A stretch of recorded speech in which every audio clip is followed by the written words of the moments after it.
la biodynamie, je suis arrivé comme petit enfant déjà, parce que j'étais au jardin Steiner. Et j'ai un frère autiste qui a 14 ans plus que moi et qui a travaillé assez longtemps dans une ferme anthroposophique.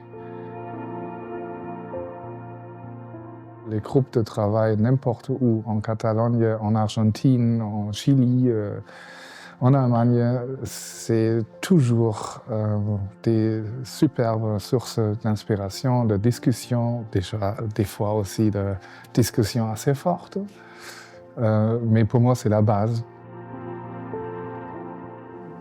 La question pour moi, c'est qu'est-ce que ça veut dire d'être un bon agriculteur?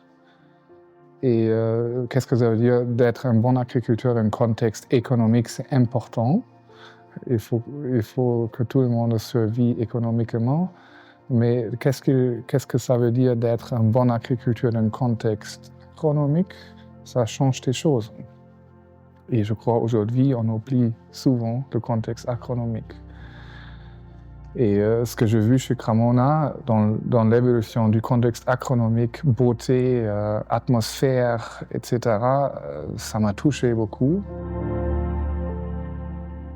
Ça me touche beaucoup. C'est des relations animales, êtres humains, mais animal, plante, ça a des influences assez importantes aussi à la plante et à la qualité. J'ai pu voir ça très très souvent dans différents endroits dans le monde entier, que la qualité des raisins, et je ne parle pas des préparations dynamiques, juste avec la présence de l'animal, ça change beaucoup. C'est pas seulement la qualité, c'est la qualité de l'atmosphère, de beauté, l'animal, ça crée des relations. Je suis toujours touché si je rencontre des lieux que je connaissais avec les animaux, et s'il n'y a plus des animaux, ça change complètement. Ça veut dire qu'il faut bien connaître les vignes.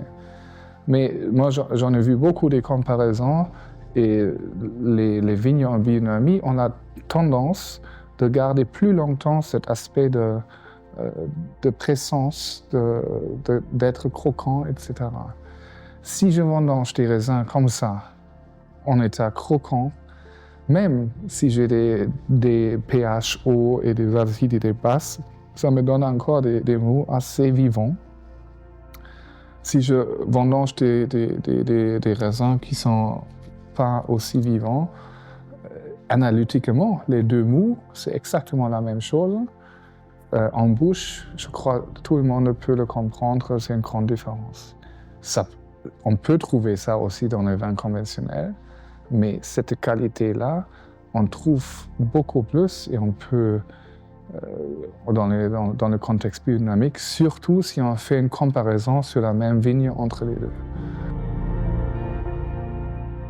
Analytiquement, scientifiquement, c'est très dur à rentrer dedans. C'est ce que nous a montré Jürgen Fritz hier avec les images de cristallisation. Avec les images de cristallisation, je rentre scientifiquement, si tu veux, à cet état-là pour comprendre. Hein. Il y a un autre aspect aussi j'appelle ça un aspect élargi, ajouté, qui joue un rôle très très important aussi pour la conservation des vins. Si j'ai ça dans mon vin, avec les mêmes taux d'antioxydants et phénol, etc., j'ai des vins plus vivants et qui ont beaucoup moins besoin des intrants. Ça peut arriver. Des fois, j'en ai aussi besoin en agriculture biodynamique des intrants. Il ne faut pas être dogmatique là-dessus.